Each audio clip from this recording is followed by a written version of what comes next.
Let's talk a little bit about the Conn Smythe winner, Patrick Kane. He and Toews now, they are, I think, fair to say, I think Steve would agree, in part because he told me this, that they have surpassed Hull and Makita. I think that it's fair to start to think about them in Jordan and Pippen terms, and I know that that's very big stuff around here in Chicago. Chris, can you talk a little bit about Patrick Kane? We've obviously written a lot and observed a lot of his maturation process, as we have with Corey Crawford. Kaner, we have a little bit more to go on. We had known him for a little bit longer and a little bit better, and now he's the playoffs MVP. What do you make of that? What's that mean for Patrick Kane going forward? Well, another guy who came of age. We talked about it a lot on the show and elsewhere in the paper, of course, that he was focused from every game, from game one on. And this is a kid who I've watched grow up. My first assignment for the Tribune for the Blackhawks was covering his draft. And so I saw him when he was an 18-year-old just coming in.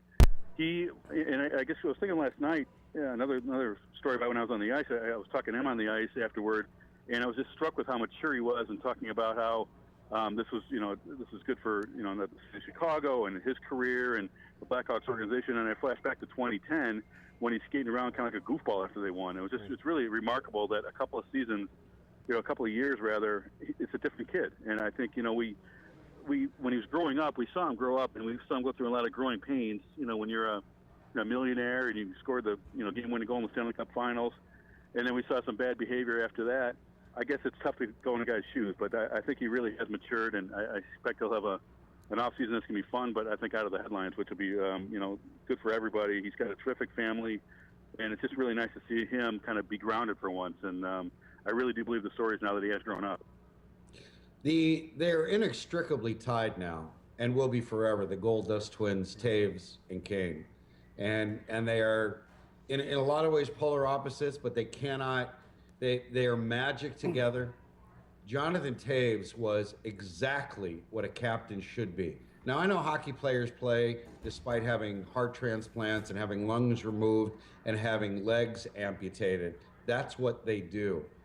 But to play as well as Toews did in the most critical of games, he scored a goal that should have been shorthanded.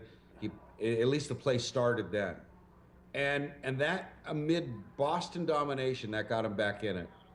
And then he lifted David Krejci's stick after Kane made a play in the corner. How often do you say that, Chris? Kane made a play in the corner. Yeah. He got the puck out. Toews made a feed to the middle, and it was that line. It was part of the magic.